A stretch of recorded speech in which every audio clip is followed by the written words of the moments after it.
Hey guys, welcome to my channel Tutorial Lore. Today I'm going to teach you how to fix MetaMask app. Not opening problem. So be sure you stay throughout the whole video so you don't miss any steps.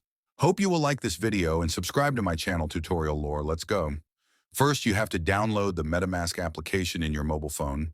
After that, go to the settings and click on search options and then type apps, then click on the storage apps.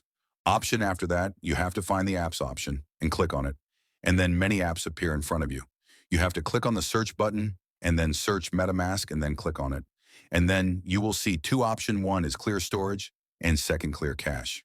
You have to click on the clear storage option and then done. Don't worry, I have another way to fix this also.